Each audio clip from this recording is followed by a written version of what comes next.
How to make Cuban coffee with a Moka Pot.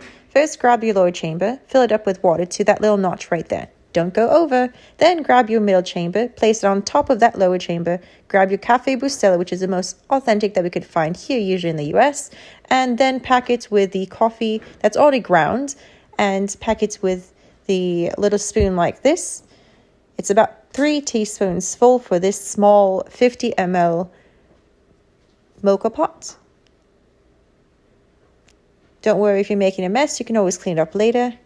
Once you've scooped about 3 teaspoons full of the coffee in there, then you're going to go ahead and pack it down even more so. You don't want it to be loose or anything because the pressure will cause it to go up. And then you're going to have a big mess. So it's much better if you have it packed like this and you create a little hockey puck. Then you grab the middle and top chamber and you're going to assemble it like this. Make sure to keep the rubber piece in. And then you're going to go ahead and screw it on like this.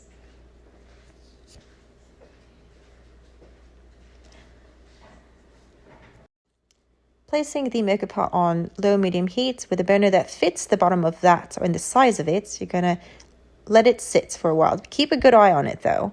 Then on the side, you're going to go ahead and choose your milk. I chose Oatly, and some people like to use condensed milk and then mix it up with a regular milk if you like, but I chose Oatly for this one. And then also placing it on the burner at low-medium heat. And because the burner is a little bit larger, you have to be very careful so that it doesn't overboil. Then on the side, as those two are warming up, you're going to mix your sugar, or get it ready rather. So 3 teaspoons of sugar, because it has 3 teaspoons of the coffee. And then you wait for these two to simmer. Basically what you're looking for is for this little guy right here to start spurting out. Once you get the first couple of little drops from there, take it off the heat and then pour it into your sugar. Keep an eye on this milk. Make sure that when it bubbles, you stir it.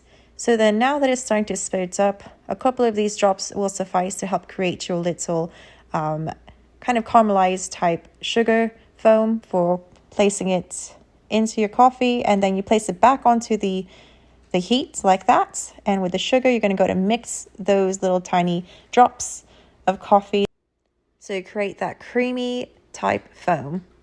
All right, so now that this is placed on here, it looks just about done. You don't want it to burn, so go ahead and turn that off. Take it off of the burner, off to the side, and this is also starting to bubble, so go ahead and give that a stir once more. Once you see the consistency to be a little bit thick like this, and the milk starts to bubble like so, take that off also. I know it's multiple steps in one.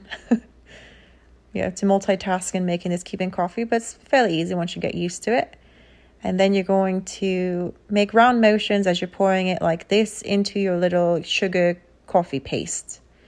And then slowly mix your Cuban coffee that you just made. This is called a Cafecito, so you can simply drink this just like this and pour in a cup. Or you can go to make a café con leche, which is coffee with some milk. You're going to use a strainer so that it doesn't have any clumps in there.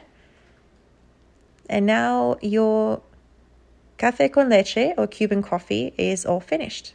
Enjoy with your favorite pastry. Thanks for watching. Bye.